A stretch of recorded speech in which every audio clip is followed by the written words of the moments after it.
नमस्कार दोस्तों, आपका बैंगलोर यूनिवर्सिटी हिंदी चैनल में स्वागत है।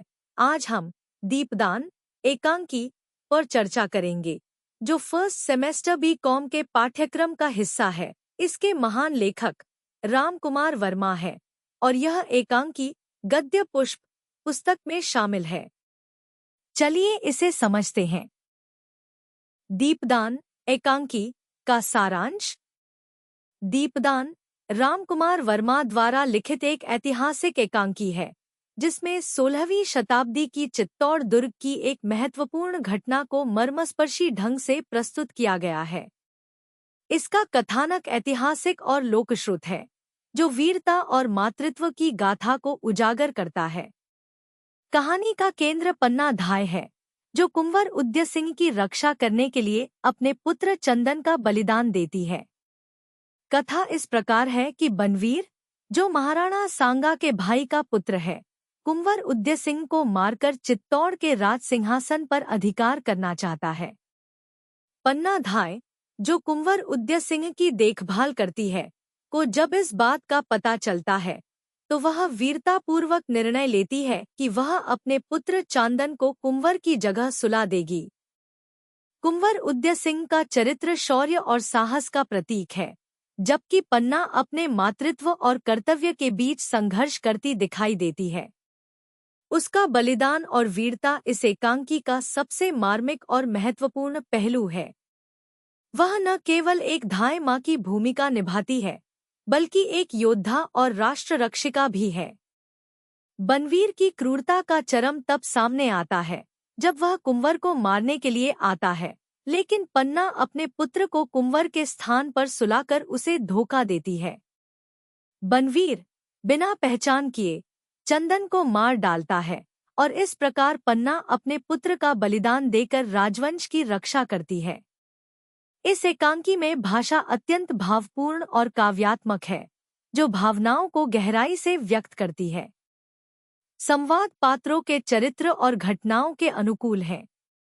दीपदान में मातृभूमि, बलिदान और नारी की शक्ति को भव्य रूप में प्रस्तुत किया गया है। कुल मिलाकर दीपदान मातृभूमि के प्रति अटूट प्रेम, त्याग और बलिदान की अमर गाथा है, जो आज भी चित्तौड़ की बलिदान की परंपरा को उजागर करती है। 1 मार्क क्वेश्चंस। प्रश्न: दीपदान एकांकी के लेखक कौन है? उत्तर: राम कुमार वर्मा। प्रश्न: दीपदान एकांकी किस ऐतिहासिक घटना पर आधारित है? उत्तर: चित्तौड़ की ऐतिहासिक घटना पर। प्रश्न: कुंवर उदय सिंह का कौन संरक्षण करता है? उत्तर: पन्ना धाय। प्रश्न: बनवीर किसका पुत्र है?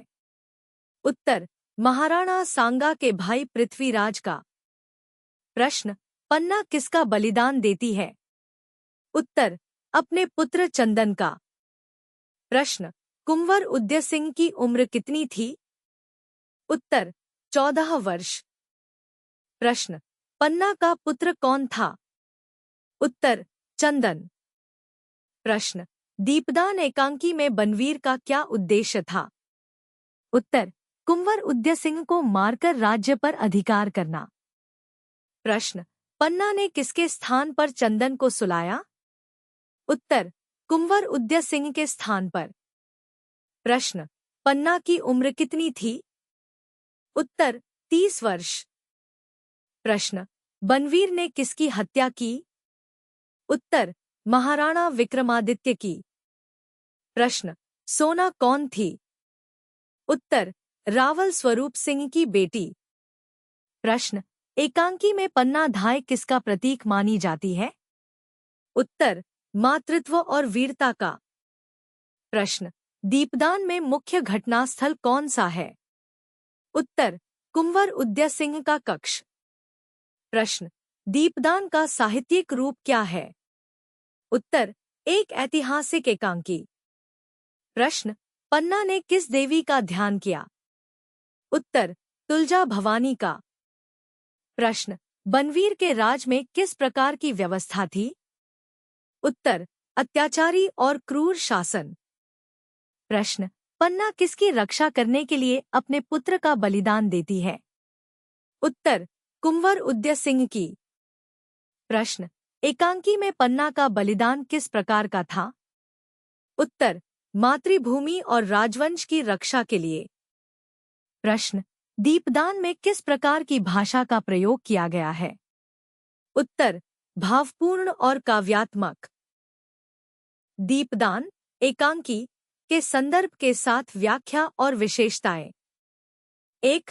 पंक्ति, जाओ, मैं भी नहीं देखूंगा, मैं उदय सिंह भी नहीं बनूंगा और कुलदीपक भी नहीं बनूंगा, कुछ भी नहीं बनूंगा। प्रसंग, यह पंक्ति उस समय की है जब कुंवर उदय सिंह रूठ जाते हैं क्योंकि पन्ना उन्हें नाच देखने की अनुमति नहीं देती।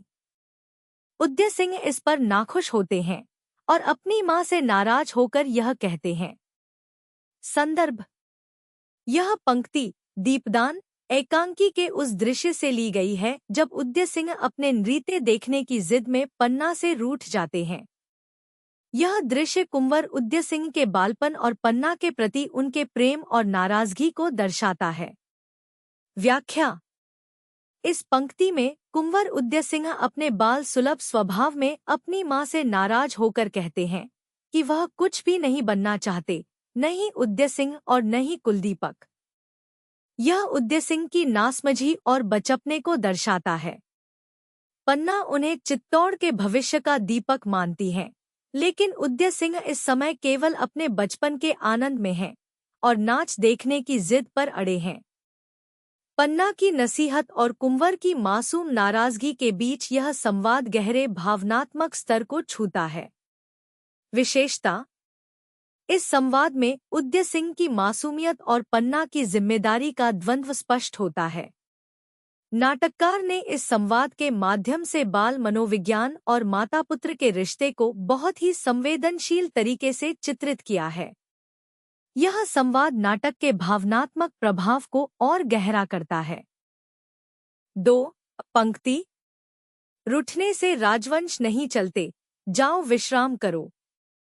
प्रसंग, यह पंक्ति पन्ना द्वारा उदय सिंह से कही जाती है जब वह तलवार के साथ खेलने के बाद थककर विश्राम करने से मना कर देता है। संदर्भ, पन्ना अपने मातृत्व और धाय धर्म के बीच समर्पित रहकर कुंवर उदय सिंह का पालन करती है। वह उन्हें सही और गलत का ज्ञान कराती है और राजवंश के महत्व को समझाती है। व्याख्या, इस पंक्ति में पन्ना राजवंश के महत्व और कर्तव्यों को समझाते हुए उदय सिंह को रूठने के लिए मना करती है। वह यह स्पष्ट करती है कि एक राजा का जीवन केवल व्यक्तिगत इच्छाओं पर आधारित नहीं होता, बल्कि उसे अपने कर्तव्यों के प्रति सजग रहना पड़ता है। पन्ना का यह ज्ञान उदय सिंह को सही मार्ग पर ले जाने का प्रयास है। विशेषता, यह संवाद पन्ना की धैर्यशीलता और समझदारी को दर्शाता है। उसके शब्दों में नारी की ममता के साथ साथ कर्तव्यपरायणता और संयम का अद्वितीय उदाहरण मिलता है। भाषा सरल और प्रभावशाली है, जिससे पन्ना के व्यक्तित्व की गहराई सामने आती है। 3. पंक्ति, आज मैंने भी दीपदान किया है। प्रसंग, यह संवाद पन्ना द्वारा उस समय कहा गया है जब उसने अपने पुत्र चंदन को कुंवर उदय सिंह की जगह सुलाकर उसके बलिदान की योजना बनाई। संदर्भ, इस पंक्ति में पन्ना धाय का चरम बलिदान सामने आता है, जहां वह अपनी मातृभूमि और राजवंश की रक्षा के लिए अपने बेटे का बलिदान देने के लिए तैयार होती है। व्याख्या, इस पंक्ति में दीपदान का प्रतीकात्मक प्रयोग किया गया है। पन्ना का दीपदान उसकी मातृभूमि की रक्षा के लिए अपने पुत्र का बलिदान है। यह पंक्ति उसकी निष्ठा, वीरता और कर्तव्यपरायणता का अद्वितीय उदाहरण है।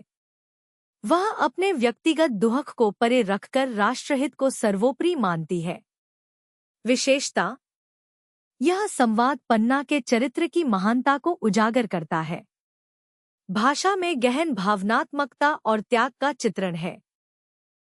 दीपदान एकांकी। टिप्पणी 1. पन्ना धाय। पन्ना धाय इस एकांकी की केंद्रीय पात्र हैं, जो मातृत्व, बलिदान और कर्तव्यपरायणता का अद्वितीय उदाहरण प्रस्तुत करती हैं। पन्ना का चरित्र अत्यंत साहसी और त्यागमय है। जब बनवीर कुंवर उदय सिंह को मारने का षड्यंत्र रचता है, पन्ना अपने पुत्र चंदन का बलिदान देकर उदय सिंह की रक्षा करती है। उनके इस बलिदान को दीपदान के रूप में चित्रित किया गया है, जहां वह अपनी संतान के जीवन की आहुति देकर राजवंश की रक्षा करती हैं। 2. कुंवर उदय सिंह। कुंवर उदय सिंह एक मासूम और नटखट बालक हैं, जो अभी केवल 14 वर्ष के हैं। वे चित्तौड़ के भविष्य और राजवंश के उत्तराधिकारी हैं। उदय सिंह अपनी धाय पन्ना से अत्यधिक स्नेह रखते हैं और उनकी हर बात को मानते हैं। हालांकि उन्हें अपनी जिम्मेदारियों और खतरों का पूर्ण ज्ञान नहीं है। उदय सिंह की मासूमियत और पन्ना के प्रति उनका विश्वास इस नाटक में उनकी प्रमुख विशेषता है। 3. बनवीर। बनवीर इस एकांकी का प्रमुख खलनायक है। वह महाराणा सांगा के भाई का पुत्र है और कुंवर उदय सिंह की हत्या कर चित्तौड़ के सिंहासन पर कब्जा करना चाहता है। बनवीर एक निर्दयी और सत्ता का भूखा व्यक्ति है, जिसने पहले महाराणा विक्रमादित्य की हत्या की और फिर उदय सिंह को मारने का प्रयास किया। लेकिन वह पन्ना की चतुराई के कारण चंदन को कुंवर उदय सिंह समझकर मार डालता है। Thank you for watching. अगर आपको ऐसे चैप्टर्स के एक्सप्लेनेशंस पसंद आए तो प्लीज़ मेरे चैनल को लाइक और सब्सक्राइब ज़रूर करें। अपने फ्रेंड्स के साथ भी शेयर करें और हम मिलेंगे अगले चैप्टर एक्सप्लेनेशन में। सी यू नेक्स्ट टाइम।